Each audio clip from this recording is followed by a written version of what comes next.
Title: Money Talks or Walks. Fitch eyes US with a skeptical squint amid debt default fears. TLDR, Fitch, a credit rating agency, is throwing some major side-eye at the US, considering a downgrade of its top-tier AAA rating due to rising political partisanship around the nation's debt limit. The $31.4 trillion question now hangs in the balance as the Biden administration and the Republican Congress lock horns over whether to raise the roof or keep the ceiling intact. But hey, Fitch still thinks the odds are slim that Uncle Sam will skip out on the bill, but when was the last time slim odds comforted anyone? Woo, ladies and gents, it's hot in here, or is it just the financial tension rising? Fitch is playing the stern parent to the US's teenage recklessness, threatening to drop the nation's credit score if it doesn't sort out its debt limit situation by the due date. Can we just say, ouch? In the ring, we have the Biden administration and congressional Republicans playing a high-stakes game of chicken over the federal debt ceiling currently capping at a breezy $31.4 trillion. A little high, you say? Well, it seems both parties think the other guy is out of his mind with their proposals. Ah, the sweet melody of bipartisan cooperation. Now, Fitch isn't just blowing smoke here.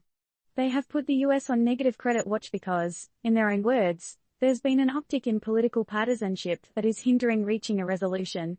If the US doesn't raise or suspend its debt limit soon, well, things could get ugly. Not to send everyone into a frenzy, but we're talking about the government possibly missing payments on some of its obligations. If your personal credit score took a hit for missing one payment, just imagine what happens when it's the US government missing theirs. Fitch isn't all gloom and doom, though. They do say the chances of the US not repaying its debts on time are very low. The size of the country's economy, high GDP per capita, and dynamic business environment support the US ratings, Fitch stated.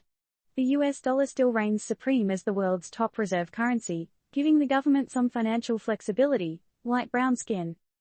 That's all well and good, but with the cash balance of the US Treasury sitting at a mere $76.5 billion as of May 23 and some hefty payments due in early June, it's a race against the clock. Now we turn to you, our astute and inquisitive readers. What do you think will happen next? Will this be a replay of the 2011 debt ceiling standoff, which led to S&P Global lowering its rating of US debt? Will the US get its act together and avert a crisis, or will it tumble down the credit ladder? And here's the million-dollar question, or should we say, the $31.4 trillion question, in the grand scheme of global finance, how much should we care about what Fitch thinks? Let's get the conversation started. Disclaimer: this article does not provide financial advice or endorse any specific financial strategy. The information is presented for general informational purposes and readers should not base their financial decisions on this content. Always consult with a qualified financial professional before making any investment decisions.